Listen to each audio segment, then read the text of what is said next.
안녕하세요. 대한민국 공무원 국어의 탑박자입니다. 자, 여러분들 2018년도 국가직 국급 자, 해설 들어갑니다. 자, 우선 자, 항상 여러분들 기출문제를 보기 전에는요. 먼저 문제를 푸시는 게 좋습니다.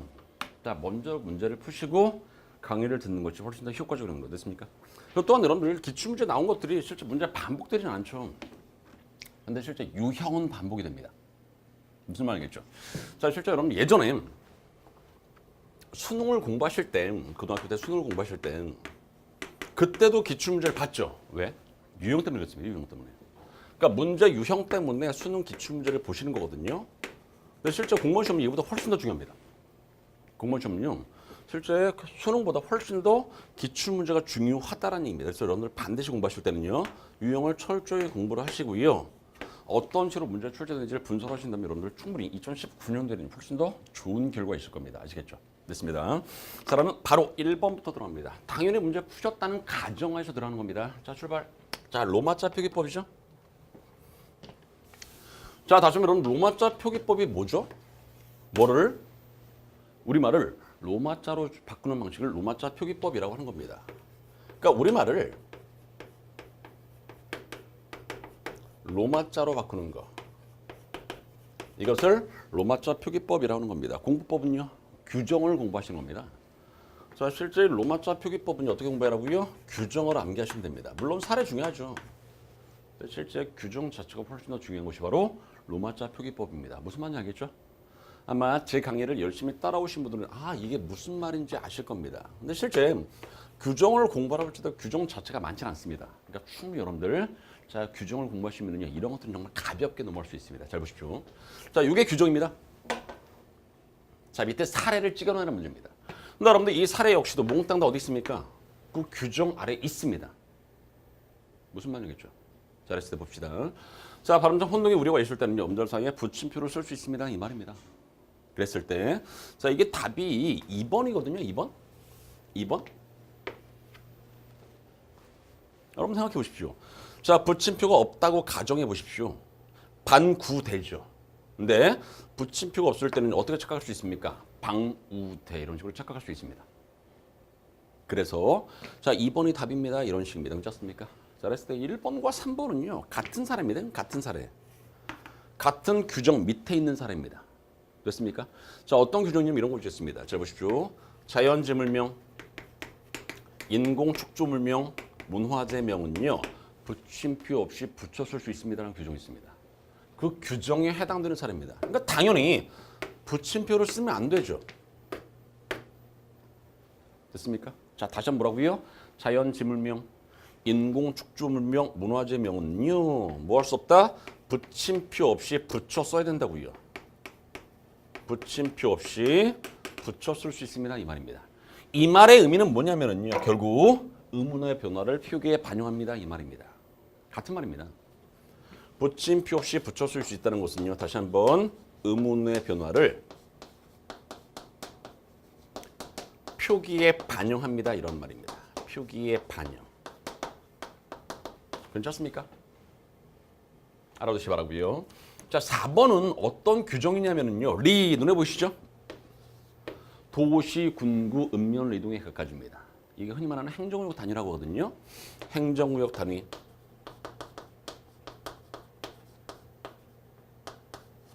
행정구역 단위.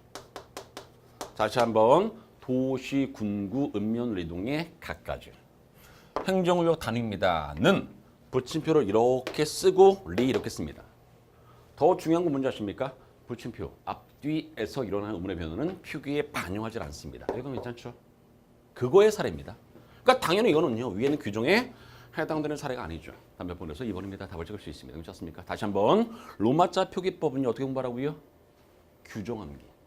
제가 몽땅 다 뭐로 설명했습니까? 다 규정으로 설명했죠. 그럼 여러분들 공부를 하시기 바랍니다. 괜찮습니까? 자, 2번 넘어가겠습니다.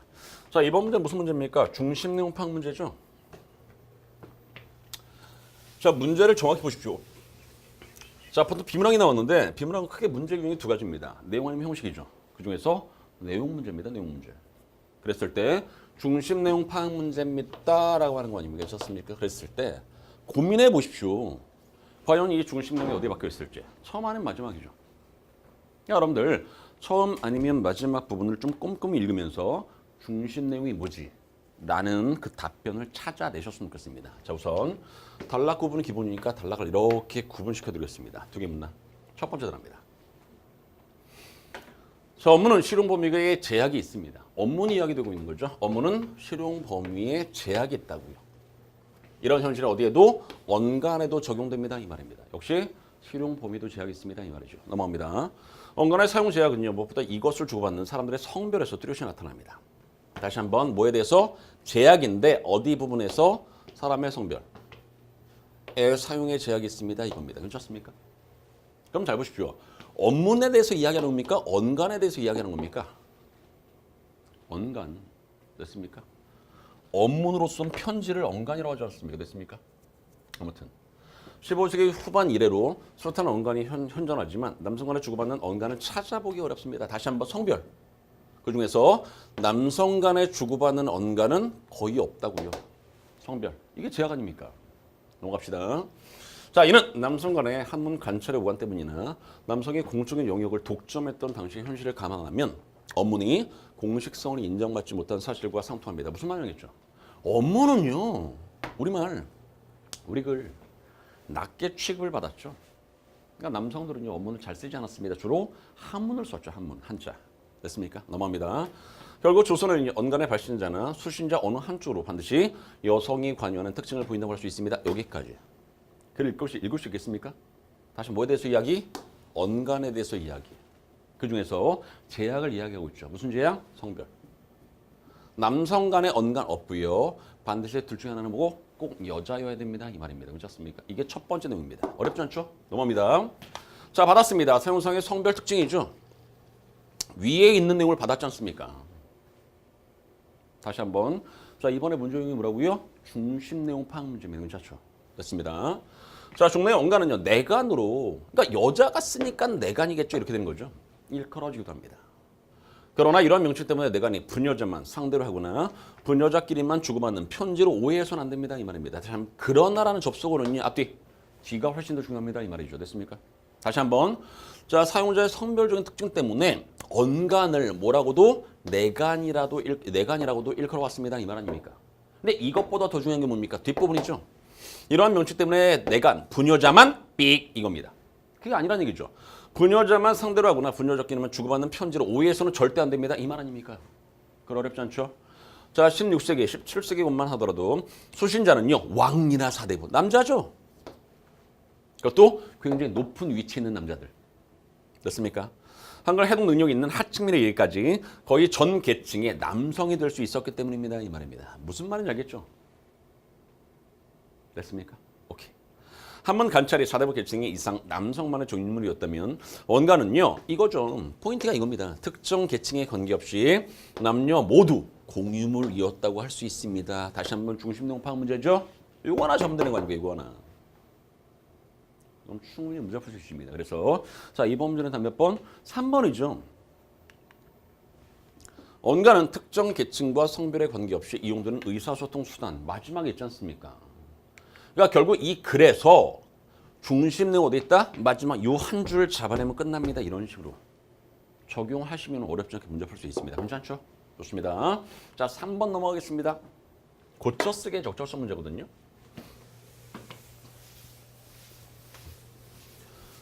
자, 3번 문제는 고쳐쓰기의 적절성 문제. 자, 출발.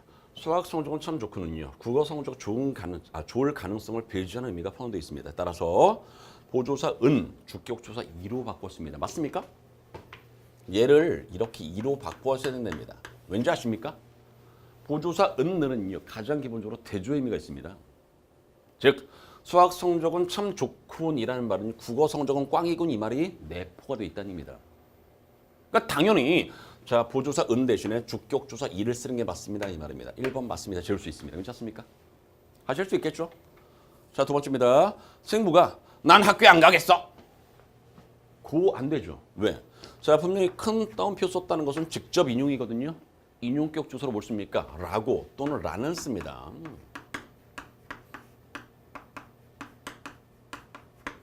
고를 쓸 때는요. 이건 간접 인용에 쓰죠. 간접 인용. 다시 정리. 자, 이렇게 정리해 두시기 바랍니다.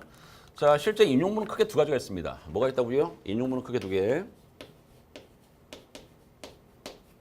직접 인용과 간접 인용이 있다는 얘기입니다. 됐죠? 첫 번째 직접 인용과 두 번째는 간접 인용이 있습니다. 이런 말입니다. 그랬을 때 직접 인용은요. 자, 큰 따옴표 쓰죠. 그리고 자, 인용격 조사로 뭘 쓴다고요? 라고 또는 라는 이런 친구들을 쓴다는 얘기입니다. 간접 인용은요. 큰 따옴표 없습니다. 그러면서 인용격 조사로 뭘 씁니까? 고 이렇게 쓴다는 얘기입니다. 정리해 두시기 바랍니다. 그렇죠? 그러니까 결국 여기도 마찬가지로 자, 실제 큰 따옴표가 있으니까 인용 직접 인용 아닙니까? 인용격 조사로 고를 쓰는 것이 아니라 뭘 쓴다? 라고 씁니다. 맞네? 이렇게 되는 거죠. 지울 수 있습니다. 괜찮습니까? 3번으로 합니다. 면서. 자, 보십시오. 자, 동생은 가던 길을 멈추면서 나에게 달려왔습니다. 이 면서라는 것은 동시입니다. 밥을 먹으면서 공부를 했다 이런 식으로. 동시 동작이죠. 자입니다. 면서는 두 동작의 동시성을 나타내지 못하므로 나타낼 수 있습니다. 설명 잘못했죠. 나타내기 때문에 잘못됐습니다. 고로 바꿔 쓴 게 맞습니다. 이 말이에요. 고로 바꿔 쓴 게 틀린 것이 아니라 이 설명이 잘못됐습니다. 면서는 두 동작의 동시성을 나타내지 못하는 것이 아니라 나타냅니다. 그래서 몇 번? 3번입니다. 이렇게 답을 찍는 겁니다. 설명이 잘못돼서 답입니다. 괜찮습니까? 자, 로소는 기억나시죠? 아마 여러분들 자 이것은 제 강의를 들으신 분은 아유 이 정도야 뭐 기본일 거죠. 자, 다시 한번 자 로소와 로서의 차이죠. 자, 로소는요 지위, 신분, 자격입니다. 괜찮습니까? 다시 한번 로소는 뭐라고요? 지위, 신분, 자격의 의미를 갖는 거고요. 로서는요 도구나 수단이나 방법이죠. 도구, 수단, 방법. 이렇게 대놓고 그냥 암기해 주시기 바랍니다. 도구, 수단, 방법. 그랬을 때 자, 대통령은요. 국민을 설득했습니다. 어떤 방식으로? 진지한 연설을 함으로써죠. 방법이죠. 수단이죠. 그러니까 당연히 로서가 아니라 뭐다? 로서로 바꿔주는 게 맞습니다. 이 말입니다. 그렇습니까? 그래서 지울 수 있습니다.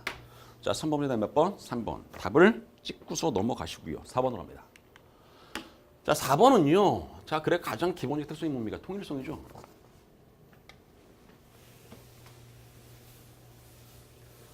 통일성이란 말은 간단합니다.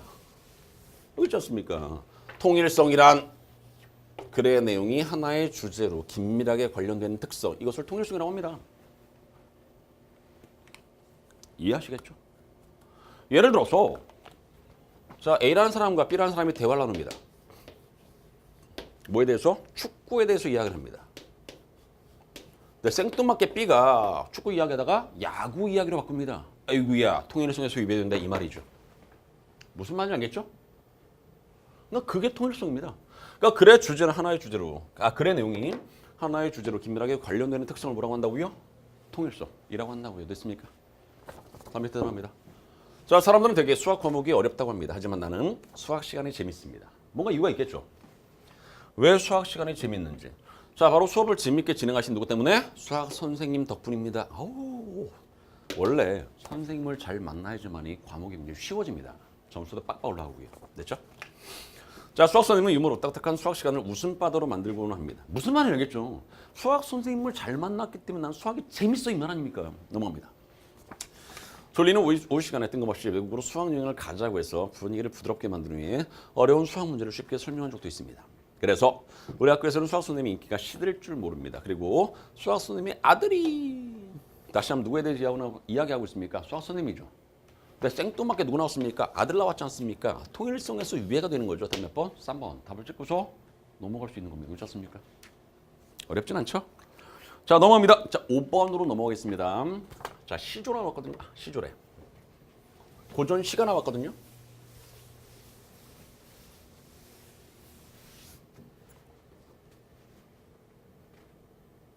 요거는 시조가 맞네.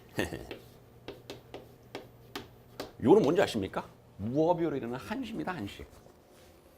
근데 퉁 묶으면은 뭐다? 고전 시가죠. 고전 시가. 고전 시가. 그렇다는 얘기입니다. 자, 근데 실제 원래 고전 시가는요 제일 중요한 게 해석이거든요. 근데 거의 현대로 번역돼 있죠. 거의 현대로 바꿔서 나왔다는 것은 그렇게 어렵다, 어렵지 않다? 어렵지 않습니다. 설명할 수 있습니다. 왜? 고전 시간은 이렇게 써 있을 테니까 이거를 이렇게 바꾸는 게 기본입니다. 근데 실제 얘는 거의 현대원입니까? 결코 어렵지 않습니다. 이 말입니다. 그렇죠? 자, 가볍게 한번 보겠습니다. 자, 첫 번째 가부터 출발. 내 마음을 베어내어서 달 만들겠습니다. 결국 이때 달은 뭡니까? 마음이죠, 마음. 구만리 장천에 번듯하게 걸려 있겠습니다. 뭐가? 마음이. 달이 구만리 장천이랑 요 곳에 번듯하게 걸려 있겠습니다. 이 말 아닙니까? 결국 마음이 달이고 달은 여기 있고 결국 뭡니까? 나의 마음이 이쪽으로 넘어가는 거죠. 왜 걸려 있냐면요. 구원님 계신 곳 가서 비춰보겠습니다. 이 말입니다. 주제가 뭔지 아십니까? 님에 대한 간절한 그리움. 성경 떴습니까? 그나마 적극적이죠. 이해하시겠습니까? 넘어갑니다. 자, 밑에 이 아가씨는요. 굉장히 소극적입니다. 자, 출발. 15살 아리따운 아가씨가 남 부끄러워서 이별했지만 아무 말도 못했습니다. 이 말입니다. 뭡니까? 소극적. 요게 답이죠. 아무튼. 자, 돌아봐. 겹겹이 문을 닫고는요. 배꼽 비춘 달을 보면서 엉엉엉 흐느낍니다. 이 말입니다. 됐습니까? 어렵지 않죠? 이것도 내용은 이건 이별의 슬픔이다. 그렇죠? 예? 주제가 이별의 슬픔 정도 될 것 같습니다. 이별의 슬픔. 그래서 제목이 무어별입니다. 무어별. 아무튼 자, 1번으로 합니다. 자, 가와 나에서 다른 사랑하는 마음을 님에게 전달하는 매개체입니다. 라고 되어 있습니다. 우선 얘는 맞다. 그렇죠? 마음이 달로 바뀌어서 여기 가서 이렇게 되는 거니까 됐습니까? 그러니까 이걸 맞네. 얘가 틀렸죠? 사랑하는 마음을 님에게 전달하는 매개체. 어디 님에게 전달하는 매개체입니까? 달 보면서 찔찔 짜고 있는데. 그러니까 당연히 1번 틀렸습니다. 이 말이죠. 자, 2번으로 합니다. 가의 고운님과 나의 아리따운 아가씨는 화자가 사랑하는 얘는 맞죠? 결국 화자는 나니까 내가 사랑하는 대상은 누굽니까? 고운님 아닙니까? 근데 여기는 화자인 내가 아가씨를 사랑하는 게 아닙니다. 나는 관찰자의 역할을 하는 겁니다. 됐습니까? 이해하시겠죠? 그래서 이게 틀렸네. 지울 수 있습니다. 3번. 나는 적극적. 가는 적극적. 나는 소극적. 이게 답입니다. 그래서 상대적으로 아무래도 이쪽이 적극적이죠. 이게 소극적이고요. 됐습니까? 솔직히 여러분들 이 무어뷰라는 한시를 배울 때 보면요. 무조건 아가씨 성격은 소극적입니다. 이렇게 된 겁니다. 이거 보십시오. 말 못하고 헤어졌습니다. 이 말 아닙니까? 남이 부끄러워서. 됐고요. 4번으로 합니다. 가의 장천은 사랑은 님이 님입니까? 왜? 자, 보십시오. 마음이 달로 바뀌어서 여기 있는 거 아닙니까? 님 있는 건 아니지 않습니까? 그래서 지울 수 있습니다. 아무튼 그래서 자, 5번 문제는 몇 번? 3번입니다. 답을 찍고서 넘어갈 수 있습니다. 어렵진 않죠? 넘어갑니다. 6번으로 합니다. 이 시거든요. 사평역에서라는 시입니다. 시. 곽재구 님이 쓰셨죠. 이거는 실제 밑줄 친 부분의 의미를 파악하는 문제니까 이거는 왔다 갔다 하시면 좋겠습니다. 문맥이니까. 자, 보통 시어나, 식구, 시행의 의미를 파악하십시오라고 했을 때 무조건 뭡니까? 이 문맥입니다. 문맥. 다른 거 필요 없이 뭐냐고요? 문맥. 앞뒤에 있는 문맥을 통해서 의미를 도출하는 게 기본입니다. 기본. 괜찮습니까? 자, 그럼 제가 왔다 갔다 한번 해보겠습니다. 자, 제목이 뭐라고요? 사평역에서라는 작품입니다. 곽재구님의 사평역에서. 자, 출발. 막차는 좀처럼 오지 않았습니다. 그러니까 지금 공간 어디? 사평역이고요. 공간은 사평역이고요. 사평역에 모여있는 손님들이 있겠죠. 그 손님들이 뭐하고 있습니까? 막차를 기다리고 있습니다. 근데 이 막차가 오지 않아. 이렇게 된 겁니다. 그럼 여러분 머릿속으로 생각해 보시기 바랍니다. 사평역에서 막차를 기다리는 사람들. 이건 개인적인 선입견일 수도 있습니다. 그 막차를 기다리는 사람들의 모습이 어떨까? 힘들고 어렵고 그런 사람들이겠죠. 만약에 부유하고 뭐 이렇다면은요. 왜 막차 기다립니까? 차 타고 가지. 그런 식으로 생각해 보라는 의미겠죠. 물론 이건 분명히 개인적인 선입견일 수 있습니다. 그리고 또한 저는 이 시를 알기 때문에 그렇게 설명할 수도 있습니다. 하지만 고민을 한번 해보는 겁니다. 첫 차를 타는 사람들은 어떤 사람일까? 또는 막차를 타는 사람은 어떤 사람일까를 고민해 보시면 아무래도 사회에서 위쪽보다는 좀 아래쪽에 있는 힘들고 어렵게 사는 사람들입니다. 이렇게 설명할 수 있습니다. 괜찮습니까? 오케이. 대합실 밖에는요, 밤새 송이 눈이 쌓이고 겨울이네.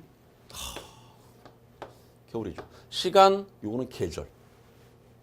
공간은 사평역. 됐습니까? 행보라 수습꽃, 눈 시린 유리창마다 톱밥 난로가 지펴지고 있었습니다. 이 말입니다. 이건 대합실 안의 풍경, 밖의 풍경. 자, 밑에 1번으로 합니다. 여러 개의 난로가 지펴져서 안온한 대합실 상황을 비우죠. 어디가 비웁니까? 이게 왜 비유적인 표현입니까? 말이 안 되지 않습니까? 그래서 1번을 지울 수 있습니다. 이건 지울 수 있다. 괜찮죠? 비유법 안 됩니다. 넘어갑니다. 자, 그 몸처럼요. 몇춘 졸고 있고요. 몇춘 감기에 풀럭거리고 있고요. 나는 뭐하고 있습니까? 그리웠던 순간을 생각하면서 한 줌의 톱밥을 불빛 속에 던져주고 있습니다. 이 말입니다. 됐죠? 그럼 우선 여기까지만 살짝 정리하면 이게 뭡니까? 사평역에서 막차를 기다리는 사람들의 모습을 이렇게 이야기하고 있죠. 아, 너무 슬퍼, 그렇지? 넘어갑니다. 나는 뭐하고 있냐고요? 그리웠던 순간들을 생각하면서 한 줌의 톱밥을 불빛 속에 던져주고 있습니다. 그대로 그냥 내용 파악하는 겁니다. 거기에 뭔가를 첨가시키지 마시고요. 그냥 가볍게 넘어갑니다. 내면 깊숙이 할 말들은 가득해도 청색 손바닥을 불빛 속에 적셔두고 모두들 아무 말도 하지 않았습니다. 이 말입니다. 막차를 기다리면 얼마나 약간 밤 늦은 거 아닙니까? 그러니까 힘이 없어. 모두들 아무 말도 하지 않았습니다. 이 말입니다. 정말 힘든 것 같다. 그렇죠? 자, 2번으로 합니다. 자, 뭐라고 됐냐면 대조적인 색채 이미지 있습니까? 청색, 붉은색 이런 것들이 바로 뭡니까? 색채의 대비로 설명할 수 있습니다. 이런 것들이 색채의 대비죠. 그 다음 자, 눈 오는 겨울 풍경. 이게 서정적입니까? 말이 안 되지 않습니까? 청색의 손바닥이라는 것은 다시 한번 사평역 안에 모이는 사람들의 힘듦을 나타낼 수 있습니다. 서정적이라는 게 말이 안 되지 않습니까? 그래서 2번도 이렇게 지울 수 있습니다. 괜찮죠? 넘어갑니다. 자, 산다는 것은 제가 제일 좋아하는 부분이 바로 이 부분입니다. 삶의 의미가 나오거든요. 잘 보십시오. 이 부분. 삶의 의미란. 자, 때로는 술에 취한 듯 한 두릅의 굴비, 한 공주의 사과를 만지작거리면서 귀향하는 기분. 그때의 기분은 어떨까? 설렘, 약간 기대, 기쁨. 이런 것들을 위해서 현재를 침묵해야 한다. 이게 삶의 의미입니다. 그 삶의 의미를 몽땅 다 다른 사람들 모두도 알고 있습니다. 이 말입니다. 여러분 마찬가지입니다. 자, 이 강의를 보시는 분들은 수험생들. 당연하겠죠. 공무원 시험 준비하는 분들 아닙니까? 여러분의 삶이 어떻습니까? 선생님 저는요 수험생으로서 너무 슬퍼요 라고 생각할 수 있지 않습니까? 근데 여러분들 수험생으로서의 삶 어떻습니까? 힘들죠. 근데 여러분들 이 힘듦을 참아내셔야 됩니다. 앞으로의 뭘 위해서? 합격을 위해서입니다. 앞으로의 합격을 위해서 지금 현재를 참아내는 거 아닙니까? 그대로 아닙니까 이게? 이런 기분을 느끼기 위해서 지금 현재를 참아내야 됩니다. 이 말입니다. 이게 삶의 의미라고요. 제가 본 이 시에서 제일 중요하다고 생각합니다. 이 부분. 삶의 의미. 그걸 다 여러분들 알고 계시죠? 그러니까 다시 한 번 말씀드리면 열심히 하십시오. 자, 분명히 지금은 고통스럽습니다. 하지만 분명히 앞으로는요. 꽤 괜찮은 직업, 공무원이라고 직업을 얻을 수 있을 겁니다. 알겠죠? 그러기 위해서 현재를 참아내야 되는 겁니다. 알겠습니까? 제가 아까 수업 시간에 이런 말 했었는데 진인사대천명. 좋은 말입니다.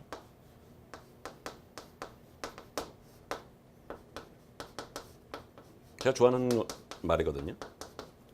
여러분들 뭐만 하면 열심히 하시면 됩니다. 결과는 하늘에게 맡기는 겁니다. 우리가 할 수 있는 것은요. 결과를 만들어낼 수는 없습니다. 단지 뭐만 열심히 노력하면 되는 겁니다. 됐습니까? 그리고 나서 결과는 하늘이 알아서 정해줍니다. 이해하시겠죠? 그러니까 열심히 하시기 바랍니다. 아무튼 그렇다고요. 됐죠? 자, 넘어갑니다. 자, 그다음. 자, 오래하는 기침 소리와 쓴 약 같은 입술 담배 연기 속. 그만큼 힘들다는 얘기죠. 자, 봅시다. 오랜 병마에 시달린 이들의 비관적 심리와 무례한 행동이 어디 있습니까, 이게? 이게 무례한 겁니까? 말이 안 되지 않습니까? 됐죠. 그래서 답이 몇 번? 4번입니다. 이렇게 답을 찍는 겁니다. 적절한 것으로. 합니다. 사락사락 눈꽃은 쌓이고요. 그래 지금은 모두들 눈꽃의 화음에 귀를 적십니다. 이때의 눈꽃의 화음에 위로를 받는 사람들의 모습입니다. 이 말입니다. 위로. 요 정도 의미. 사정에 넘으면 낯설음도 뼈아픔도 다 서론인데 단풍 같은 눈잎에 차창을 달고 밤 열차는 또 어디로 흘러가는지 그리웠던 순간들을 호명하면서 나는 한 줌의 눈물을 불빛 속에 적셔 주었습니다. 던져 주었습니다. 이렇게 되어 있습니다. 이거 앞에 있죠? 요 내용이. 자, 앞에 어딨냐면 여기 있지 않습니까? 여기. 그래서 이 작품이 굉장히 중요한 특징으로 설명된 게 뭡니까? 반복과 변형입니다. 반복이라는 것은 비슷하죠. 그 다음에 잘 보십시오. 여기는 불빛이라고 돼 있죠. 여기는 뭐라고 돼 있습니까? 여기는 톱밥이라고 돼 있죠. 여기는 뭐라고 돼 있습니까? 눈물이라고 돼 있죠. 이때 눈물은 다른 사람의 그런 불쌍한 모습을 보면서 흘리는 눈물. 동정이나 위로의 눈물입니다. 이렇게 설명한 겁니다. 괜찮습니까? 할 수 있겠죠? 아무튼. 자, 그대로 화자가 그리워하는 지난 때를 떠올리면서 그리워하는 지난 때를 떠올리는 거 맞죠? 그러면서 느끼는 정서를 화자의 행위에 불빛 속에 적셔 주었, 이게 던져 주었으면 이게 바로 뭡니까? 화자의 행위 아닙니까? 던져주는 게 행위 아닙니까? 그러니까 결국 떠올리면서 느끼는 뭐를? 정서를 행위에 투영. 맞지 않습니까? 답이 그래서 몇 번? 4번입니다. 답을 찍고 넘어갈 수 있습니다. 그렇지 않습니까? 오케이. 넘어갑니다.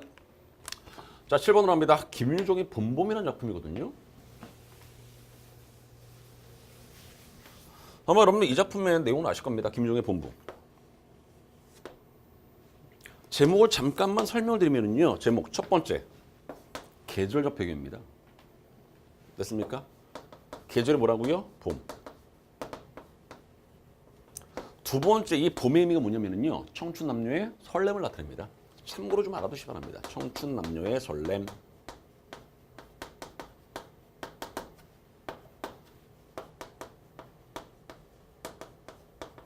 세 번째가 뭔지 아십니까? 세 번째.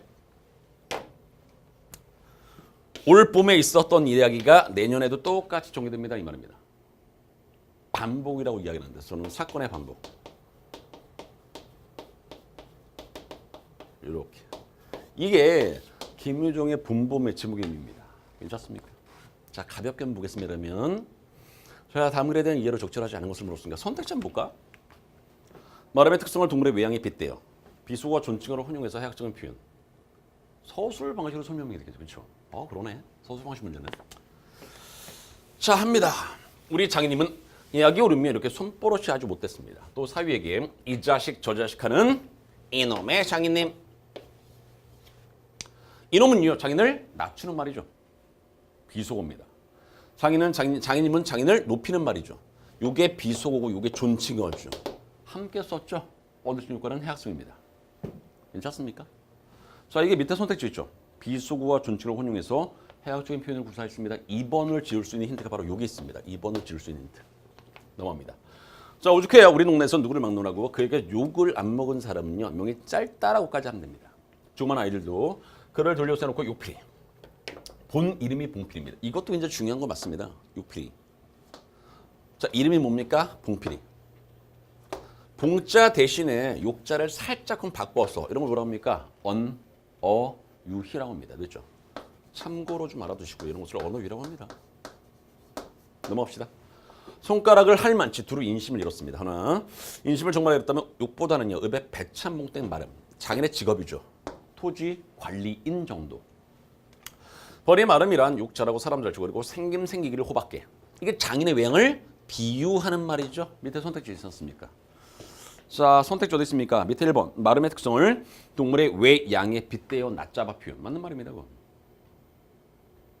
됐죠? 여기까지 넘어갑니다. 자, 장인께 닭말이나 좀 보내지 않는다든가 애벌놀 때 품을 좀 안 준다든가 하면 그에 가려는 영락 없이 땅이 뚝뚝 떨어집니다. 장인의 횡포. 더 나아가면 마름의 횡포죠. 장인의 직업은 마름이니까 마름의 횡포를 엿볼 수 있는 부분입니다. 자, 그럼 미리부터 돈도 먹이고 술도 먹이고 안달재신으로 돌아치던 놈이 그 땅을 슬쩍 가로챕니다. 이렇게. 그러니까 결국 이번은요. 설명이라는 서술만 썼죠. 설명. 이라는 서술 방식을 이용해서 장인의 횡포에 대해서 이야기하고 있습니다. 이 말입니다. 괜찮습니까? 장인의 횡포. 이거 이야기하는 부분입니다.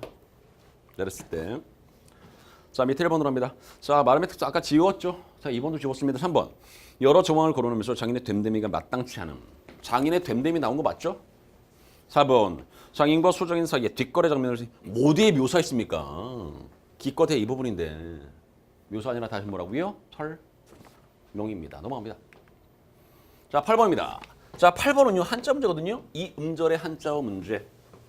늘 항상 언제나 문제 출제될 수 있으니까 자, 반드시 기억하시기 바라고요. 자, 최소한 읽을 수 있어야 되고요. 무슨 뜻인지도 좀 아셨으면 좋겠습니다. 이게 뭡니까? 협찬, 협주, 협조, 협상. 답은 4번입니다. 협상과 관련된 겁니다. 협상. 잘 보십시오. 자, 이과 관련된 갈등을 인식한 둘 이상의 주체들이 이를 해결할 의사를 가지고 모여서 합의에 이르기 위해 대안들을 조정하고 구성하는 공동의 의사 결정 과정을 뭐라고 한다고요? 협상이라고 한다고요. 선생님, 협상이란 단어 어떻게 합니까? 화법에 있습니다. 기본적으로 협상이라는 단어가 있거든요. 그것 가지고서 문제가 그냥 출제한 것뿐입니다. 그렇지 않습니까? 그렇죠? 자, 화면 바꿔서 자, 제가 여러분 공부할 수 있도록 써놨으니까 자, 시간 1분 쭉 보십시오. 여러분 당연히 인강을 들었기 때문에 그냥 화면 정지 하고서 자, 필요한 것들은 써주시기 바랍니다. 그렇죠? 그렇게 공부하는 겁니다. 어쩔 수 없습니다. 됐죠? 자, 저는 다 공부를 열심히 하셨다라는 가정하에서 넘어가겠습니다. 자, 두 번째입니다. 어이구, 또 나왔네. 며칠째 한자의 쌤이 문맥상 적절한 것을 물었습니다. 이런 것을 흔히 말하면 뭐랍니까? 동자, 이, 어. 근데 실제 여기는 동자, 이어보다는 동음이 이어죠. 음은 같은데 의미가 다릅니다. 이 말입니다. 동자, 이어가 아니라 동음, 이, 어. 음은 똑같아. 교정, 교차, 아이고 이건 결제. 이건 아니네. 자, 이건 재고란 뜻이거든요. 무슨 말인지 알겠죠? 근데 실제 음은 똑같은 동음, 이, 의어일 수도 있고요. 동자, 이음 이런 것들이 실제 문제 잘 납니다.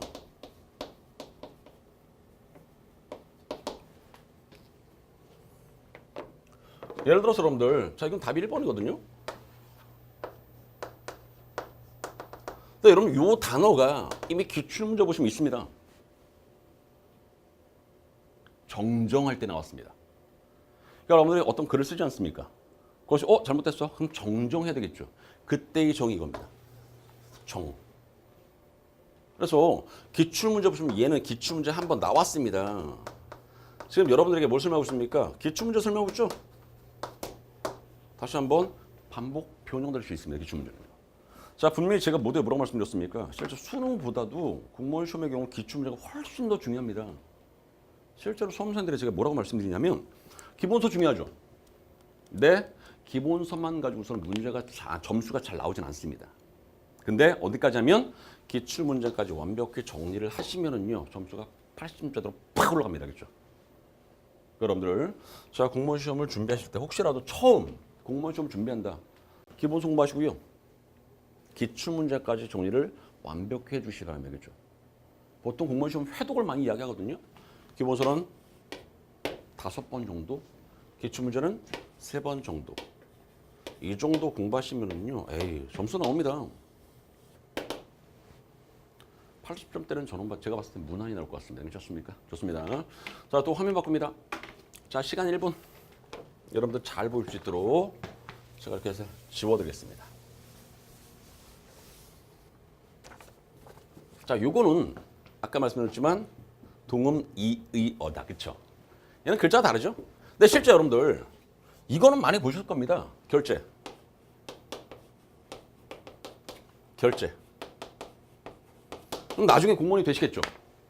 공무원이 됐을 때 여러분들이 제일 높은 직급은 아닐 거 아닙니까? 위에 직급에 있는 분들이 여러분들에게 일을 딱 시켜. 그럼 열심히 일한 다음에 결제를 받죠? 이렇게 씁니다. 그럼 카드 씁니까? 자, 카드 쓰면 안 됩니다. 근데 카드 쓴 다음에 매달 한 번씩 돈을 입금해서 그걸 해결하죠. 그때 쓴 게 바로 뭡니까? 결제입니다. 무슨 말인지 알겠죠? 세우라는 것은 다시 생각하다는 얘기입니다. 됐습니까? 아무튼 그래서 답 몇 번? 1번입니다. 답을 찍습니다. 자, 넘어갑니다. 여러분들 한자 문제는요. 기본적으로 좀 공부를 좀 철저히 하셔야 됩니다. 단순 암기를 좀 여러 번 하시면은요. 어렵지 않게 넘어가실 수 있을 겁니다. 괜찮습니까? 오케이. 그 다음. 자, 이건 뭐냐면은요. 오류 문제입니다. 오류 문제. 오류 문제. 비문학에 나오는 건데. 오류. 근데 여기는 좋은 게 뭐냐면은요. 오류를 우연의 오류, 애매어의 오류, 결합의 오류, 분의 오류 이렇게 했거든요. 사례 문제입니다. 사례 문제. 그럼 여러분들 이 문제를 풀기 위해서는 최소한 얘가 뭔지를 아셔야겠죠. 우연의 오류가 뭔지, 애매어의 오류가 뭔지, 결합의 오류가 뭔지, 분의 오류가 뭔지는 아셔야겠죠. 그래야지 사례에 적용할 거 아닙니까. 근데 실제 이 문제는 좋은 게 뭐냐면요. 개념을 다 줬습니다. 자, 출발합니다. 자, 첫 번째 우연의 오류입니다. 가 뭐냐면은요. 자, 보십시오. 거의 대부분의 경우에 적용되는 일반적인 원리나 규칙을 다시 한번 대부분에 적용되는 일반적인 원리나 규칙을 어디에? 우연적인 상황으로 생긴 예외적인 특수한 경우에까지 적용할 때 발생하는 오류입니다. 이 말입니다. 개념이 좀 이해가 되십니까? 다시 한번 일반적인 원리나 규칙을 어디에? 예외적인 특수한 경우에도 적용할 때 발생하는 오류를 뭐라고 한다고요? 우연의 오류입니다. 이렇게 이야기합니다. 이해가 잘 안 되시면은요. 예 들어갑니다. 그 예로. 이해 아닙니까? 자, 인간은 이성적인 동물입니다. 이게 바로 뭡니까? 일반적인 원리나 규칙이죠. 괜찮습니까? 중증 정신질환자는 인간이다. 그러므로 중증 정신질환자는 이성적인 동물입니다. 이게 사례죠, 사례. 그럼 잘 보십시오. 얘는 일반적인 원리나 규칙을 예외적이거나 특수한 경우에까지 적용한 거 아닙니까? 그래서 발생한 오류입니다. 이 말입니다. 됐습니까? 이런 것을 우연의 오류라고 하는 것이고요. 자, 밑에 1번으로 합니다. 자, 여기서는 사례에 적절한 것을 물었습니다. 자, 이거는 화면을 바꿔서 선택지 한번 보겠습니다. 1번. 모든 사람 죽습니다. 소크라테스는 사람입니다. 그러므로 소크라테스는 죽습니다. 아마 여러분들 이거 많이 보셨을 겁니다. 3단 논법이죠. 대전제, 소전제, 결론. 얘는 오류 아닙니다. 얘는 추론의 과정이 맞습니다. 얘는. 다시 한번요. 대전제. 이게 소전제죠. 이게 결론 아닙니까? 그러므로 소크라테스는 죽습니다. 이 말은 이게 결론이죠. 이거는 추론이 잘못된 오류가 아닙니다. 이건 3단 논법으로 맞습니다. 그래서 1번 사례로 적절하지 않습니다. 무슨 말이겠죠? 됐죠? 자, 그 다음 애매어의 오류 들어갑니다. 잘 보십시오.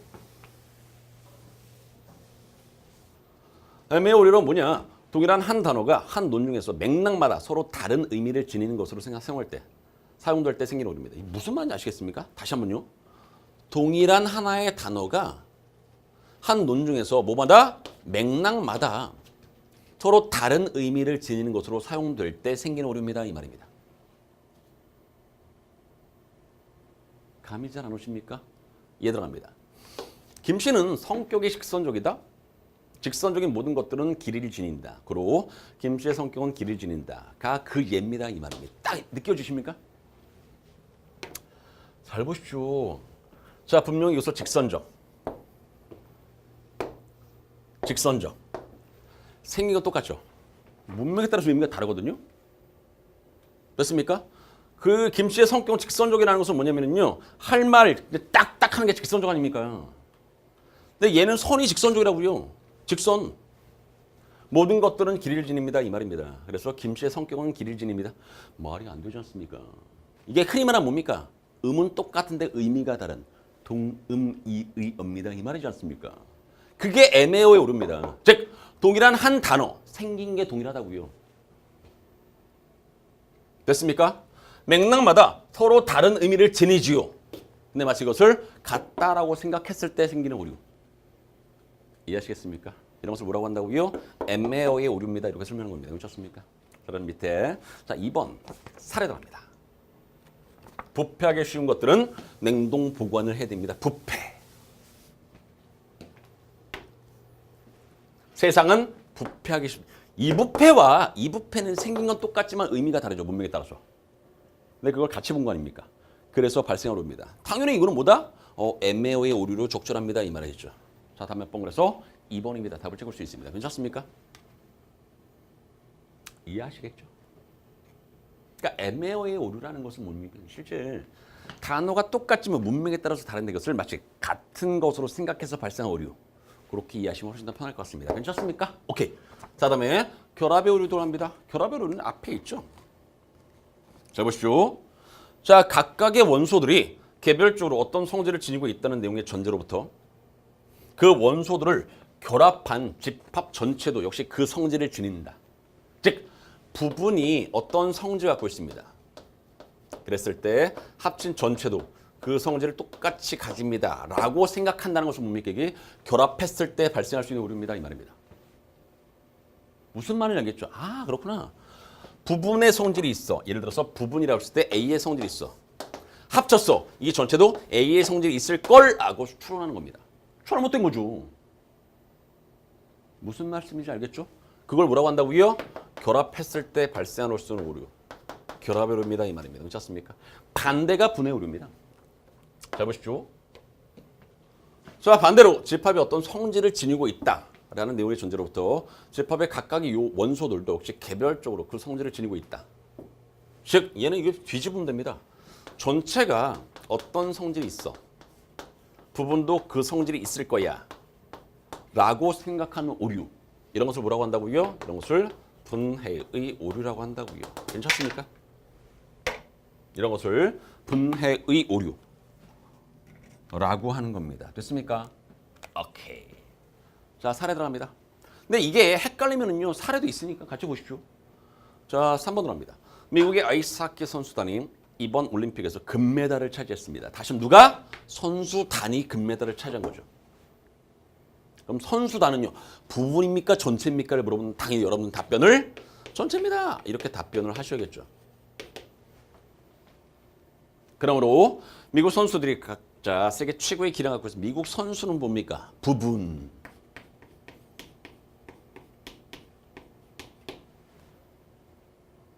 얘가 이런 성질을 갖고 있다고 해서 얘도 그런 성질이 있을 것이라고 추론한 거 아닙니까? 얘는 다시 한번 얘입니까? 얘입니까? 왜 아닙니까? 그러니까 결국 요 사례는 디귿과 관련된 사례가 아니라 보다 분해의 오류와 관련된 사례입니다. 이 말이죠. 얘는 얘입니다. 결합의 오류라고요. 자, 이것도 잘 보십시오. 그 학생의 논술시험 답안지는 탁월합니다. 왜? 그의 답안에 있는 문장 하나하나가 부분입니까? 결합입니까? 이건 당연히 부분이죠. 탁월하니까 논술시험의 답안인 거 전체죠. 탁월합니다. 이 말입니다. 됐습니까? 얘가 탁월하니까 얘도 탁월하대. 얘는 결합의 오류 아닙니까? 그러니까 당연히 자 3번과 4번은요. 이 위치가 바뀌었죠. 그래서 둘 다 답을 한 겁니다. 아무튼 그래서 다음 몇 번? 2번 답을 찍습니다. 괜찮죠? 자, 넘어갑시다. 자, 그 다음에 자 11번으로 갑니다. 11번 문제. 그럼 11번 문제는요. 가볍게 찍고 넘어가겠습니다. 그냥. 이런 것들 충분히 여러분들 풀 수 있다고 제가 생각을 할 수 있습니다. 여러분 이 정도야 뭐 충분히 풀 수 있으니까. 자, 출발합니다. 자, 문학이 구축하는 세계는 실제 생활과 다릅니다. 즉, 실제 생활은요. 허구의 세계를 구축하는 데 필요한 재료가 되지만 이 재료들이 일단 한 구조의 구성 분자가 되면 본래의 재료로서의 성질과 모습은 확연히 달라집니다. 그것을 뭘 가지고서? 건축가가 집을 짓는 것을 가지고 설명했습니다. 이 말이죠. 서술 방식? 유추입니다. 유추 이거. 얘를 가지고서 얘를 표현하는 거 아닙니까? 설명하는 거 아닙니까? 다시 한번 서술 방식 뭐라고요? 유추. 자, 1번으로 합니다. 자, 르네상스 시대 화가들은요, 원근법을 사용해서 세상을 향한 창과 같은 사실적인 그림을 그렸습니다. 그러니까 요 시대의 화가들은 이런 그림을 그렸다고요. 현대 회화를 출발시켰다고 생각하는 누구? 인상주의자들은 얘도 사실성. 비교. 이런 것을 뭐라고 합니까? 공통점 비교 아닙니까? 유추는 아니죠. 당연히 1번 지울 수 있습니다. 괜찮습니까? 자, 2번으로 넘어가겠습니다. 소설을 구성하는 요소는 물론 많지만 그중에 인물, 배경, 사건 이 뭡니까? 분석이죠. 분석. 분류도 괜찮겠다. 분류. 아니다. 분석이 낫겠다. 자, 왜냐면 자 제가 이렇게 한번 설명해 보겠습니다. 분류와 분석의 차이를 뭔지 아십니까? 분류와 분석의 차이. 자, 설명합니다. 자, 분류는요. 상을 하로 나누는 겁니다. 그냥 간단하게 설명하겠습니다. 분류는 뭐라고요? 상위 개념을 쪼개서 하위 개념으로 나열하는 것을 분류라고 합니다. 예를 들어서 꽃.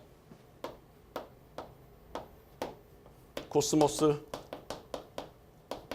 젠달래, 할미꽃 등등등등등으로 나눴다고 가정해 보십시오. 상위 개념이죠. 하위 개념이죠. 상을 하로 쪼갰네. 이것을 분류라고 한다고요. 됐습니까? 자, 이거 비슷한 사례를 이렇게 한번 들어보겠습니다. 분석의 사례.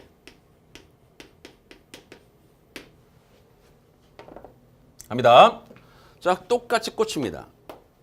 근데 이번에는 뭐로 설명할 수 있습니까? 이렇게. 꽃은 뭐로 이루어져 있습니까? 암술, 수술, 줄기, 그 다음에 뿌리, 뭐 등등등. 띡띡띡. 얘는 구성 요소로 나는 거죠. 이런 것을 분석이라고 한다고요. 저는 여기서는 더 좋은 게 뭐냐면 구성하는 요소 아닙니까? 그러니까 쉽게 말하면 소설의 구성 3요소죠. 소설이 뭐로 이루어져 있다? 인물과 사건과 배경으로 이루어져 있습니다. 이 말 아닙니까? 상을 하로 쪼갠 게 아니라 소설의 구성 요소를 가지고 나눈 거 아닙니까? 그래서 이걸 뭐라고 한다고요? 분석이라고 한다고요. 됐습니까? 자, 그럼 식을 정리하시고요. 자, 3번으로 합니다. 자, 목적을 지니는 인생은 의미가 있습니다. 목적 없이 살아가는 사람들은요, 험난한 인생의 노정을 완주하지 못합니다. 목적을 갖고 뛰어야 마라톤에서 완주가 가능하처럼 마라톤 눈에 보이십니까? 유추입니다. 이게 유추. 답이래서 몇 번? 3번입니다. 이렇게 답을 찍는 거고요. 4번. 자, 신라의 육두품 출신 가운데 학문적으로 축조한 자가 많았습니다. 예를 들어서 예시죠. 당연히 틀렸죠. 답 몇 번 그래서 3번. 답을 찍습니다. 넘어갑니다. 자, 12번 문제는요. 내용일치 문제입니다. 다음 글의 내용과 부합하지 않는 것을 물었거든요. 부합이라는 단어의 말뜻이 뭐냐면 딱 들어맞음 이런 뜻입니다. 딱 들어맞음. 그러니까 당연히 내용일치 문제 아닙니까? 이건 내용일치 문제라고요.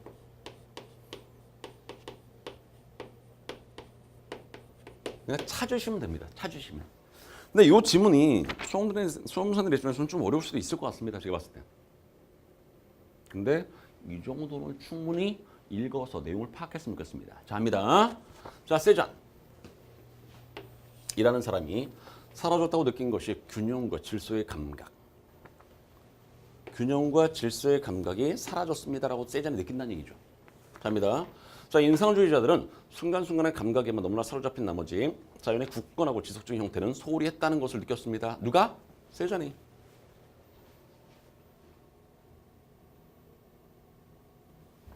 무슨 말인지 알겠죠?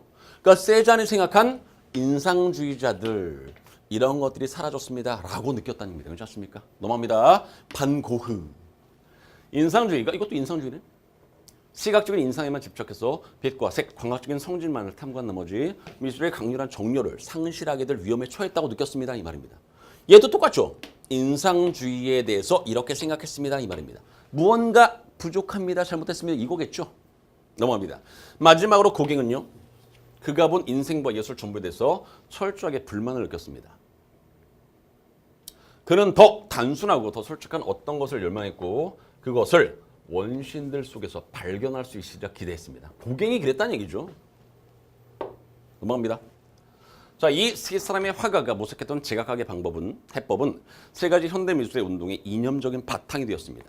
세잔이 해결한 방법은 프랑스의 기원을 두는 입체주의를 일으켰고요. 반고흐 독일 중심의 표현주의를 일으켰고요. 고갱의 해결 방안 다양한 형태의 프리미티비즘 됐습니까? 이끌어냈습니다. 이 말입니다. 그러니까 결국 이것도 마찬가지 아니겠습니까? 결국 뭐에 대해서? 인상주의에 대해서. 똑같으니까 구조가. 인상주의자들을 이렇게 생각했고요. 반고흐도 인상주의가 이렇게 생각했고요. 고갱도 이렇게 된 거 아닙니까? 무슨 말인지 알겠죠? 그러니까 결국 글을 보면 알겠지만 세 명이 예를 들어서 세잔과 고흐 그리고 고갱 이 뭐에 대해서? 인상주의에 대해서 나름 불만을 가졌습니다. 이거 아닙니까? 불만, 다른 말로 문제점. 그럼 당연히 따라붙는 것은 뭡니까? 해결 방안이죠. 해결 방안을 찾다 보니까 세잔의 이런 방식, 해결 방안이 뭐를? 입체주의를 일으켰고요. 이 말 아닙니까? 글이 그렇게 연결되는 겁니다. 얘는 입체주의를 일으켰고요. 이렇게. 세잔은 다른 고흐는요. 뭘 일으켰습니까? 표현주의를 일으켰습니다. 이 말 아닙니까? 표현주의. 자, 그리고 자, 이 친구 고갱이를 방하는 프리미티비즘 됐습니까? 그냥 풀어가만 쓰겠습니다. 이런 글입니다. 글 자체가. 괜찮죠? 살았을 때 내용과 부합하지 않는 거. 자, 1번 들어갑니다. 자, 세자는 인상주의가 균형과 질서의 감리. 여기 있지 않습니까? 찾는 겁니다, 그냥. 자, 2번. 자, 고은은 여기서 찾는 거 아닙니까? 여기 있네. 3번. 고갱은 인상주의가 충분히 솔직하고 아니죠. 단순하고 더 솔직한 어떤 것을 열망한 거죠. 뭐에 비해서? 인상주의에 비해서 이거 아닙니까? 그러니까 당연히 적절하지 않은 것을 몇 번? 3번. 답을 찍습니다. 넘어갑니다. 자, 다음에 13번으로 넘어가겠습니다. 띄어쓰기 문제거든요. 늘, 항상, 언제나 출제될 수 있는 게 바로 띄어쓰기 문제죠.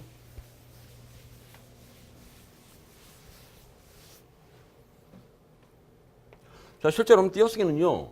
여러분들이 어떤 시험을 보시든지 간에 국가직을 보든 지방직, 서울시를 보든 간에 심지어 경찰직 다 마찬가지입니다. 그렇죠? 반드시 한 문제는 꼬박꼬박 출제되는 게 바로 띄어쓰기 문제입니다. 자, 그럼 띄어쓰기와 관련된 절이 정확히 4개가 있거든요. 아시겠지만 첫 번째 뭡니까? 조사, 앞말에 붙입니다. 이거 아닙니까? 조사는 무조건 앞말과 붙입니다. 두 번째, 의존명사는 앞말과 띄는 거죠. 는 앞말과 띄는 거고요. 보조용은 있죠. 당연히 앞에가 본용어이겠죠. 띄어 쓰는 것이 원칙, 붙여 쓰는 거 허용됐습니까? 네 번째는 고유명사, 이름, 나, 전문용어.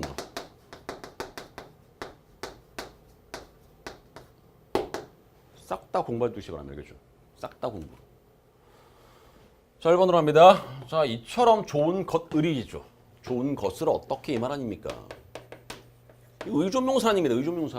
그러니까 당연히 앞말과 띄는 게 맞습니다. 이 말이겠죠. 자, 두 번째는요. 답인데 다시 한번 이 제라는 게 접두사입니다. 접두사. 제가 수업 시간에 뭘 이야기하냐면요. 빈대 3인방을 설명하는데 저는. 자, 보십시오. 빈대 3인방. 이라는 말의 의미가 뭐냐면요. 혼자 쓸 수는 없고 반드시 다른 친구하고 같이 이렇게 붙어야만 쓸 수 있는 거. 빈대 3인방입니다. 제가 그렇게 만드는 겁니다. 빈대 3인방. 세 친구 있거든요. 첫 번째 조사. 당연히 앞말 체온에 붙였습니다. 이 말입니다. 됐습니까? 무슨 말이겠죠? 자, 두 번째 접사. 어근에 붙였습니다. 세 번째 어미. 당연히 어간에 붙였으죠. 이해하시겠습니까? 그러니까 결국 얘는 뭐다? 접사입니다. 접사. 그러니까 당연히 접사니까 어디에? 어근에 붙였어야 되겠죠. 무슨 말인지 아시겠죠? 그러니까 당연히 13번 문제 몇 번? 2번입니다. 답을 찍었습니다. 자, 3번. 자, 이 지는 아마 여러분들 많이 들어보셨을 겁니다. 시간의 경과를 나타낼 때 의존명사로고요. 시간의 경과를 나타낼 때 의존명. 얘도 실제 의존명사입니다. 10년 차이에 내 집을 장만했습니다. 10년 만이겠죠. 10년 만에. 이때 이 만도 마찬가지인데 시간의 경과를 나타낼 수 있습니다. 이때는 의존명사 됐습니까? 자, 실제로 이 차를 사전에서 찾으면 이렇게 되어 있습니다. 주기나 경과에 해당하는 시기를 나타낸 말. 몰라도 됩니다. 근데 다시 한번 10년 만에 됐습니까? 10년 만에 이렇게. 의존명사는 이렇게 된 겁니다. 얘도 의존명사, 얘도 의존명사. 당연히 앞말과 띄는 거겠죠.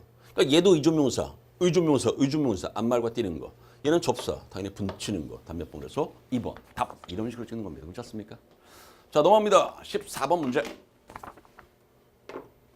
자, 14번 문제는 깍다의 활용형에 적용되는 의문의 변동입니다. 적절한 것을 묻는데 잘 보십시오. 자, 기본적으로 의문의 변동도 이것도 또한 문제에 많이 출제가 됩니다. 그렇죠? 자, 참고로 알아두시기 바라고요. 자, 1번으로 합니다. 자, 깎는 교체 현상에 의해서 깎는으로 발음됩니다. 이 말인데 여러분 이 정도는 아셔야 됩니다. 깎는, 아니 교체. 자, 교체는 뭐가 있습니까? 첫 번째, 음절의 끝소리겠죠. 음끝. 자, 두 번째는 된소리 되기. 세 번째는 비음화. 네 번째는 유음화. 다섯 번째는 국외음화. 이것들이 몽땅 나옵니까? 교체라고요. 이 정도는 암기를 하셔야 됩니다. 그래야지 문제 풀 수 있습니다. 자, 합니다. 깎는. 자, 저 친구가 교체 현상에서 이렇게 발음되는지 한번 보겠습니다. 이 친구가 처음에 어떻게 바뀝니까? 쌍기역으로 발음되는 친구는 없습니다. 음절의 끝소리 규칙에 의해서 뭐로 바뀝니까? 이렇게 바뀝니다. 아시겠지만 이게 비음이죠. 이거는 파열음입니다. 다시 한번 파이름이 뭐 만났습니까? 비음 만나면은요. 뭐로 바뀝니까? 비음으로 바뀝니다. 그래서 최종 발음은 깎는입니다. 이 말입니다. 내릴 때 잘 보십시오. 자, 여기서 이렇게 넘어갔습니다. 음끝이죠, 음끝. 음끝. 여기 있지 않습니까? 교체. 자, 이렇게 넘어갔습니다. 다시 한번 비음화라니까요. 비음 어디 있습니까? 여기 있네. 이것도 교체. 그러니까 결국 얘가 이렇게 발음되는 것은 몽땅은 뭡니까? 교체라고요. 답이네. 이렇게 된 겁니다. 답이라서 1번입니다. 답을 찍습니다. 괜찮습니까? 어렵진 않죠? 자, 2번까지만 보겠습니다. 여러분들이 또 제가 엄청나게 시간을 많이 투자해서 강의를 찍으면 여러분들이 팍팍 넘길 거 아닙니까? 그렇죠? 아무튼 합시다. 자, 깎아. 자, 저 친구 굉장히 중요한 음운의 변동이 있는데 솔직히 이건 음운의 변동이 아닙니다. 잘 보십시오. 얘는요. 잘 보십시오. 앞에가 받침은 끝났죠. 뒷말이 뭡니까? 모음으로 시작하는 형식 형태소죠. 그럴 때는요. 받침이 그대로 넘어옵니다. 이걸 뭐라고 합니까? 연음화 현상. 이걸 뭐라고 한다고요? 연음화 현상. 됐습니까? 그래서 저 친구 어떻게 발음된 겁니까? 이렇게 발음됐습니다. 이 말입니다. 깎아. 얘는 탈락이 아닙니다. 이게 왜 탈락입니까? 뭐에 의해서? 연음. 화 현상에 의해서 이렇게 발음됩니다. 다시 한번. 연음화 현상은요. 교체도 아니고 탈락도 아니고 첨가 추가 다 아닙니다. 이것도 중요합니다. 연음화 현상은요. 교체, 탈락, 첨가 추가 어떤 것도 아니라고요. 됐습니까? 참고로 알아두시라고 그래서 아무튼 틀렸습니다. 괜찮죠? 솔직히 제가 이 문제를 딱 본다면 굉장히 잘 만들었는데 이렇게 생각했었는데 잘 보십시오. 요것만 3번까지만 하겠습니다. 됐죠? 자, 요건 잘 보면 알겠지만 음운의 변동을 아무것도 모르는 사람은 얘가 이렇게 됐어? 그럼 여기 위치하고 여기 위치가 바뀐 거 아니야? 도치네? 말도 안 됩니다. 이런 건 없습니다. 실제로 얘는 어떻게 처음에 바뀌냐고요? 음절의 끝소리 규칙에서 이렇게 바뀌고요. 그 다음 안 울림 예사소리 뒤에 안 울림 예사소리 봤을 때 뒤에 예사소리가 된 소리로. 그래서 이렇게 바뀌는 겁니다. 그러니까 결국 무슨 말이냐면요. 여기서 이렇게 넘어오는 것은 음절의 끝소리 규칙. 여기서 이렇게 넘어오는 것은 된 소리 되게 됐습니까? 둘 다 교체입니다. 그러니까 도치가 아니라 뭐에 의해서? 교체에 의해서 이렇게 쓰면 맞습니다. 여기까지. 아무튼 14번 문제는 몇 번? 1번. 답을 찍습니다. 넘어갑니다. 15번 문제. 자, 다음 글에서 추론할 수 있는 내용으로 적절하지 않은 것을 묻습니다. 내용을 치면 추론 문제네. 이게 그나마 비문학에서는 조금 어렵지 않을까. 추론 문제 아닙니까? 추론 문제. 추리하며 읽기에 넣는 문제. 추론 및 적용에 넣는 문제. 됐습니까? 이건 내용을 완벽히 파악하셔야 됩니다. 그러셔야지만이 15번 문제를 해결할 수 있습니다. 자, 가볍게 한번 읽어보겠습니다. 근데 제가 비문학은요. 완벽하게 설명을 못하는 것을 좀 양해해 주시기 바랍니다. 내용은 읽어드리겠습니다. 알겠죠? 자, 합시다. 자, 포스트 휴먼. 이게 무슨 말이야? 새로운 단어 나왔네. 그 기본적인 능력이 근본적으로 현재 인간을 넘어서기 때문에 현재 기준으로 더 이상 인간이라고 부를 수 없는 존재를 가리키는 이게 포스트 휴먼의 개념입니다. 다시요. 기본적인 능력이 인간을 넘어선다고요. 됐습니까? 현재의 기준으로는 더 이상 인간이라고 부를 수 없는 존재를 뭐라고 한다고요? 포스트 휴먼이라고 한다고요. 여러분들은 세대가 좀 어리잖아. 예전에 혹시 600만 불의 사나이 보셨습니까? 로보캅. 이렇게 기억하시면 될 것 같습니다. 됐죠? 로보캅 힘 세죠? 포스트 휴먼. 이렇게 이해하면 조금 쉬울 것 같습니다. 자, 스웨덴 출신의 철학자인 보스트롬. 건강, 수명, 인지, 감정이라는 세 가지의 주요 능력 중에 최소한 하나 이상의 능력에서 현재 인간이 도달할 수 있는 최대한의 한계를 엄청나게 넘어설 때 뭐라고 하자? 포스트 휴먼이라고 부르죠. 그럼 결국 여기까지는 뭐 나왔습니까? 요거 단어 하나 나왔습니다. 요거 하나. 맞죠? 포스트 휴먼이란 요 단어 하나를 언급했습니다. 이 말이죠. 넘어갑니다. 자, 현재 가장 뛰어난 인간이 가질 수 있는 지능보다 훨씬 더 뛰어난 지능을 가지며 더 이상 질병에 시달리지 않고 노화가 완전히 제거되어서 젊음과 활력을 계속 유지할 수 있는 어떤 존재? 생각해 볼 수 있습니다. 자, 이 존재는요, 스스로의 심리 상태에 대한 조절도 자유롭게 할 수 있어서 피곤함이나 지루함을 거의 느끼지 않으며 미움과 같은 감정을 피하고 즐거움, 사랑, 미적 감수성, 평정 등의 태도를 유지. 야, 이런 존재 있으면 좋겠다. 아무튼 자, 이런 존재가 어떤 존재일지 지금은 정확히 상상하기는 어렵지만 현재 인간 상태로 접근할 수 없는 새로운 신체나 의식 상태에 놓여 있을 것임을 좀 더 구체화시킨 거죠. 뭐에 대해서? 포스트 휴먼에 대해서. 됐습니까? 넘어갑니다. 자, 여러분, 포스트 휴먼은요, 완전히 인위적으로 만들어진 인공지능일 수도 있고요. 그러니까 포스트 휴먼이라는 개념 자체를 예를 들어서 이런 존재도 포스트 휴먼으로 신체를 버리고 슈퍼컴퓨터 안에 정보 패턴으로 살기를 선택한 업로드의 형태일 수 있고요. 생물학적인 인간에 대한 개선들이 축적된 결과일 수도 있고요. 그냥 축적된 결과로만 쓰겠습니다.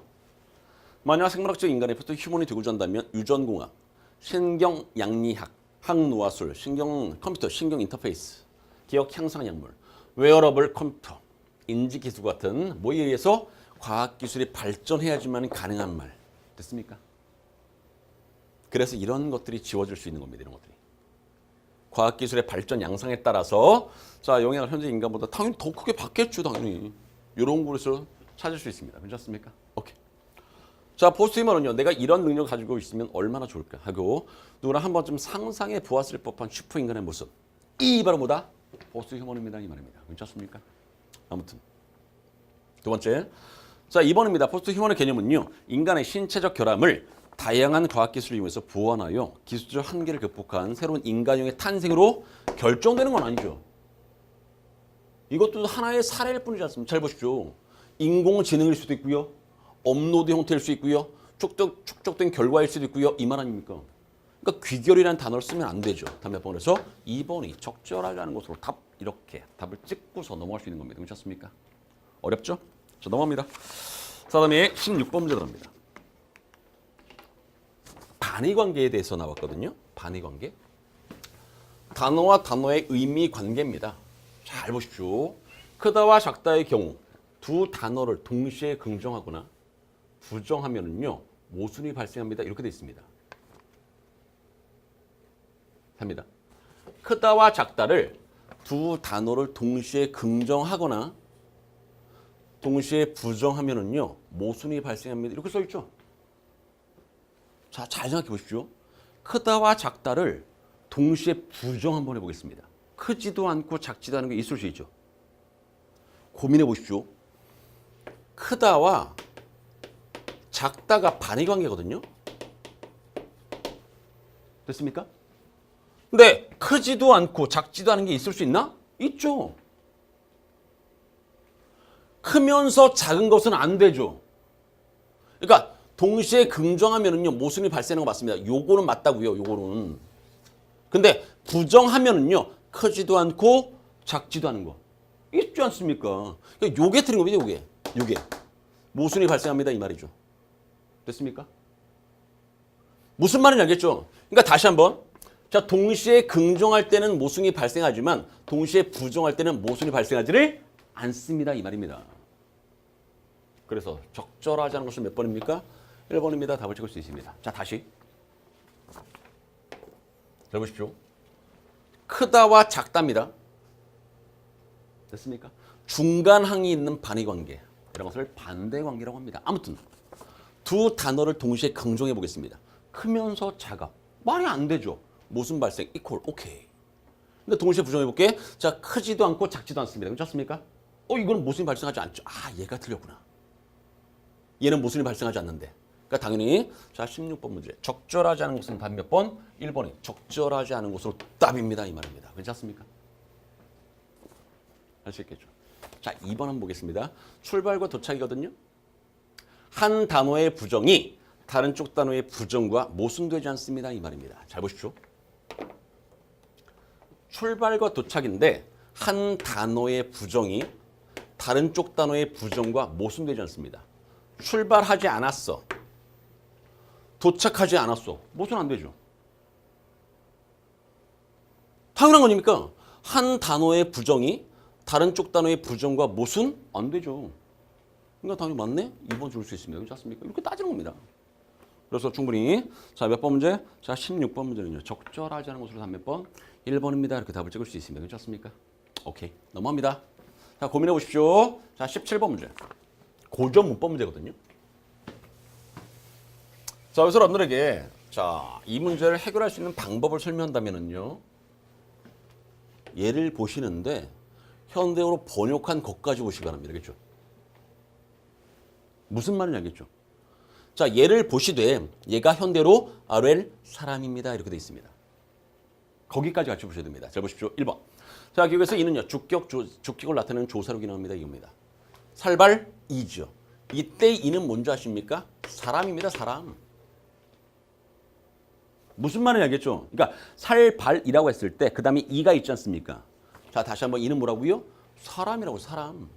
요게 사람이고요. 됐습니까? 이 모음 뒤에서는 주격조사 안 쓰거든요. 요게 이가 된 겁니다. 그러니까 당연히 이는 주격조사를 주격을 나타내는 조사의 기능 말이 안 되죠. 사람이니까. 괜찮습니까? 자, 그리고요. 자, 배아신이 요거의 현대 풀이 보십시오. 뭡니까? 재촉하신이겠죠. 재촉하신이. 요거겠죠? 됐습니까? 자, 내내서 아시는 높이. 에이, 왜 아십니까? 시가 이게 주체 높임 선언 어미죠? 틀렸습니다. 아시가 아니죠. 시죠, 시. 그래서 2번도 틀렸습니다. 괜찮습니까? 자, 3번 하됩니다. 노래를 부르는 사람이 많되. 잘 보십시오. 노래를 부를 사람이 많지만 요 하대라는 것은 요겁니다. 많지만입니다. 대는 이유를 나타내는 연결어입니다. 연결어입니까? 이유를 나타냅니까? 많지만 반대 아닙니까? 반대. 이유가 아니라. 이거 당연히 지울 수 있지 않습니까? 다음 몇 번? 4번입니다. 이렇게 답 찍는 건데 잘 보십시오. 알외신이죠. 요 알외신이가 알리신이죠. 그럼 이때 왜는 뭡니까? 리겠죠. 사동. 알리셨습니다. 누가? 실제 주어가 알리신 거죠. 그러니까 이건 다름이 뭡니까? 사동이죠. 사동. 아마 여러분 사동접사, 피동접사 기억하실 겁니다. 사동접사는 뭡니까? 이희리기 우구추. 피동접사는요. 이희리기. 기억나시죠? 알게 하셨습니다. 그러니까 사동. 맞네. 사동을 나타내는 전미사입니다. 맞지 않습니까? 그래서 17번 문제는 몇 번? 4번. 답을 찍는 겁니다. 다시 한번 이런 고전법을 풀어나가시면요. 기본적으로 무슨 말인지 아셔야 됩니다.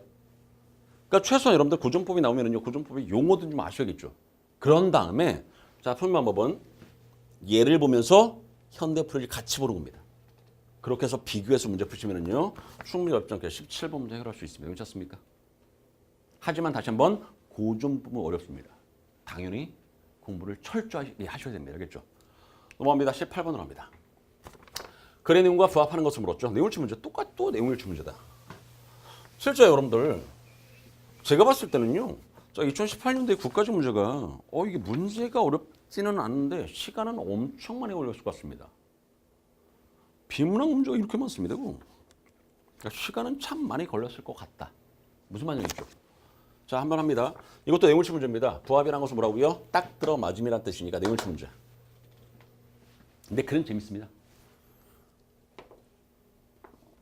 자, 합니다. 실제 요게 이렇게 내려가야 되는데 두 번째 문단입니다. 요게 첫 번째 문단이고 요게 두 번째 문단입니다. 두 개 문단입니다. 자, 가볍게 읽겠습니다. 자, 동양 음식 중에서 특별한 의미가 담긴 것들이 있습니다. 다시 한번 동양의 음식 중에서 어떤 의미가 담겨 있는 게 있다고요. 우리나라의 대표적 명절. 우리나라 동양 맞죠? 송편.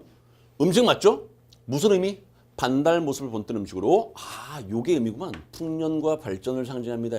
이게 의미 아닙니까? 그러네. 삼국시 사기에 따르면 백제 의제왕 때 궁궐 땅속에서 파낸 거북이 등에 쓰여있는 백제는요. 쓰여있는 백제는 만월, 신라는 반달이라는 글귀를 두고 점술사가 백제는 만월이라서 다음 날부터 쇠퇴하고 신라는 앞으로 크게 이런 거 많이 들어보셨죠? 이건? 결과적으로 점술과 예언은 적중했습니다. 이때부터 반달은 더 나은 미래를 기원하는 뜻. 반달의 의미가 더 나은 미래를 기원하는 뜻. 송편이 반달한 의미가 그러네. 이렇게. 됐죠? 자, 그러한 뜻을 담아서 송편도 반달 모양의 떡으로 빚었다고 합니다. 이 말입니다. 그러니까 결국 여러분들 여기서는요. 자, 요거 하나 가지고서 설명하는 겁니다. 요거 하나, 요거 한 줄. 사례로 우리나라. 송편. 특별한 의미. 점점 발전할 겁니다. 이 말 아닙니까? 됐습니까? 오케이. 그 다음으로 갑니다. 중국. 중국도 동양이죠. 자, 음식 나옵니다. 반달에 하는 보름달 모양의 월병. 이거 음식이죠. 월병. 그럼 뭐만 잡으면 된다? 얘만 잡으면 됩니다. 무슨 의미가 있는지. 자, 합니다. 자, 옛날에 월병은요. 송편과 마찬가지로 제수용품. 송편도 제수, 월병도 제수. 점차 재래 음식으로 위상을 잃었지만 모든 가족이 보름달을 바라보면서 함께 나누어 먹는 음식으로 자리 잡았습니다. 이 때문에 보름달 모양의 월병은요. 둥근 원탁에 온 가족이 모인 곳. 이런 의미가 있구만. 의미. 한국에서 지역의 단합을 위해서 수천 명분의 비빔밥을 만들듯이 중국에서는 수천 명이 먹을 수 있는 월병을 만들 정도로 자, 이는 의미 있는 음식으로 되죠. 요게 의미. 요게 들어가면 되겠다. 그렇죠? 그걸 이해하시겠죠? 자, 선택지 들어갑니다. 1번. 자, 중국의 월병은요. 제수 음식으로 명맥을 유지하는 게 아니죠. 자, 분명히 여기 있지 않습니까? 제수용품이었는데 위상을 잃었으면 이거 아닙니까? 그러니까 결국 1번을 지을 수 있는 힌트가 여기서 나오겠다. 그렇죠? 자, 2번. 신랑이들은 더 나은 미래를 기원하는 마음으로 맞죠? 더 나아 여기 있지 않습니까? 2번이 답이구나. 내용일치 문제로 맞네. 이렇게 됩니다. 괜찮습니까? 찍을 수 있죠? 좋습니다. 자, 그다음에 19번과 20번 문제인데 아주 독특합니다. 자, 무슨 말이냐면 지문 하나 주고서 문제 두 문제를 엮었거든요. 보통 공무원 시험에서는요. 지문 하나당 문제 하나인데 이건 그렇지 않았습니다. 구문몽 나왔죠? 구문몽. 아마 여러분 구문몽은 아실 겁니다. 이 중에서 구조만 설명한다면 어떤 구조입니까? 환몽구조 기억나시죠? 자, 구문몽은요. 환몽구조입니다. 환몽구조.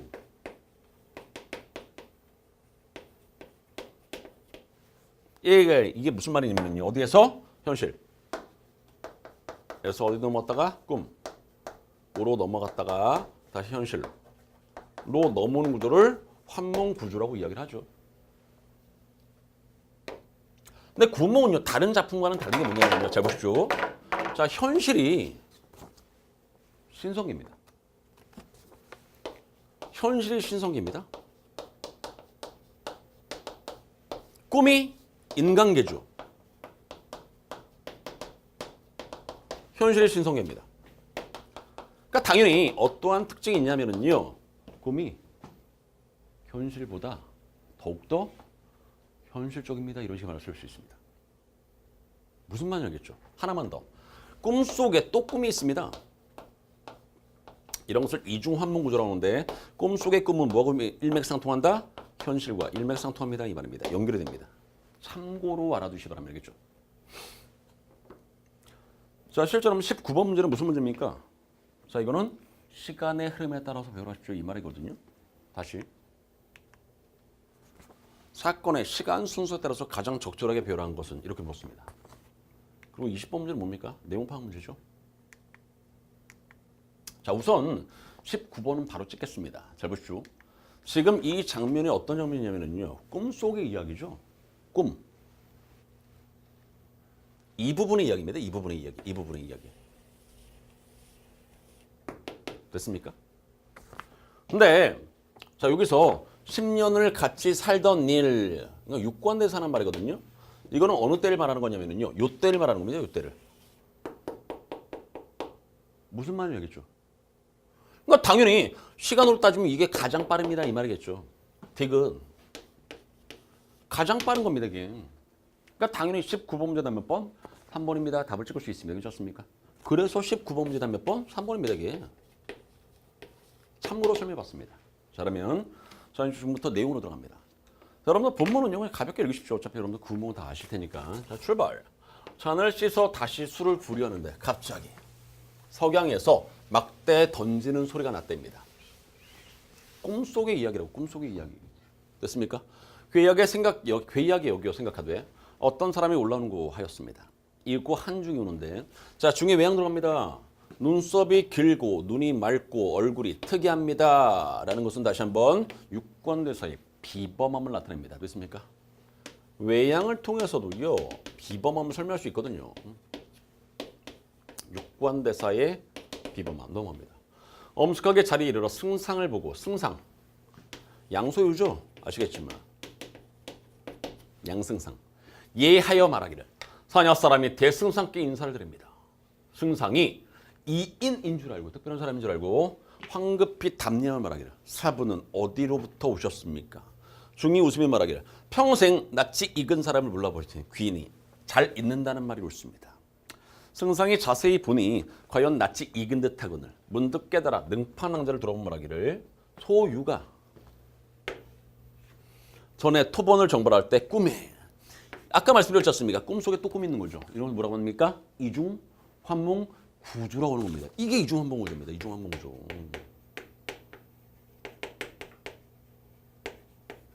다시 한번 말씀드리지만 꿈속의 꿈은 뭐가 연결? 현실과 연결. 참고로 알아두시 바라고요. 자, 윤국에서 잔치하고 돌아오는 길에 남학이 가서 누웠는데 한 화상이 법조에 앉아서 경론을 강론하더니 노부께서 바로 그 노화상이냐? 중이 박장대서 큰 소리로 웃으면서 말하기를 옳다 옳다 비록 오르나 꿈속에 잠깐 만나볼 꿈속에 꿈에서 잠깐 만나볼 그 말입니다. 10년을 같이 살 때 이거 진짜 현실이죠. 무슨 말인지 알겠죠? 누가 양장원을 충명하다고 하겠는가? 승상이 어리둥절해서 말하기를 소유가 16살 전에는 부모의 세라를 떠나냐. 이건 꿈속에서 좀 제일 앞에 부분이겠죠. 자, 무슨 말이냐면요. 현실에서 꿈으로 넘어간 다음에 다시 현실로. 그랬을 때, 자, 요 디귿은 바로 요쪽에 해당되는 거고요.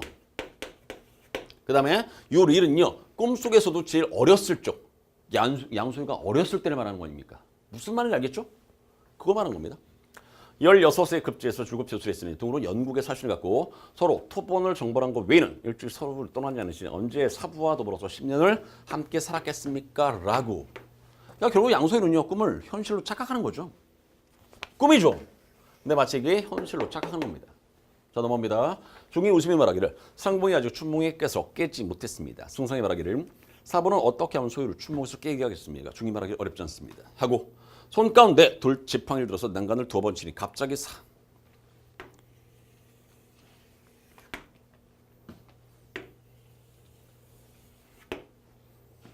고전 소설의 특징입니다. 무슨 성? 전기성. 반드시 기억하시기 바랍니다. 고전 소설의 특징 뭐? 전기성. 다른 말로 비현실성. 됐습니까? 오케이.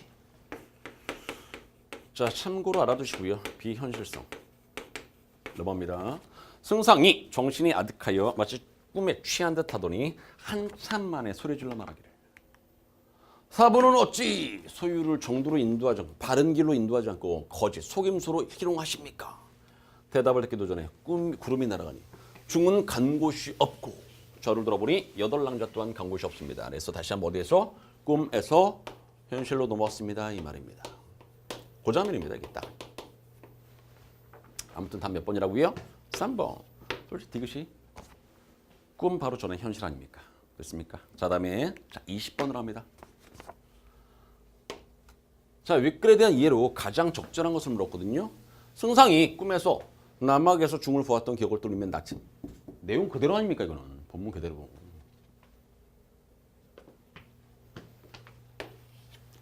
승상은 본디 남학에서 중의 문화성으로 불도를 놨던 승려였음을 인정했습니까? 자, 실제 여러분 앞에 있는 장면을 보시면은요, 잘 보십시오. 어찌 소유를 정도로 인도하지 않고 속임수로 희롱하십니까? 깨닫지 못한 거 아닙니까? 됐죠? 자, 승상은 중에 8랑자를 사라지게 한 환수를 부렸음을 확인하고 그 진일, 이게 말이 안 되지 않습니까? 4번도 마찬가지고요. 승상은 능파낭자를과 어울려 놀던 죄를 징벌한 이가 말이 안 돼. 그래서 자, 능파 문제는요, 20번 문제인데 몇 번? 1번입니다. 이렇게 답을 찍을 수 있습니다. 그렇지 않습니까? 오케이. 자, 이렇게 해서 여러분들 1번부터 20번까지 설명해 봤는데 어떻습니까? 근데 실제 여러분들 기출문제는 너무 중요한 거 맞습니다. 그러니까 여러분들 2019년도에 시험을 보시려면 최소한 5년치 이상의 기출문제를 완벽하게 정리를 하고서 시험을 보시기 바랍니다. 알겠죠? 그럼 생각보다 여러분들 점수가 이제 높게 나올 거니까. 알겠죠? 근데 다시 한번 1번부터 20번까지 설명했는데 혹시라도 그럼 어려운 게 있으면 반드시 질문하시고 알겠죠? 질문할 수 있는 방법이 있나? 아무튼 질문 꼭 하시고요. 알겠죠? 됐습니다. 자, 오늘 여기까지 하겠습니다. 고생하셨습니다.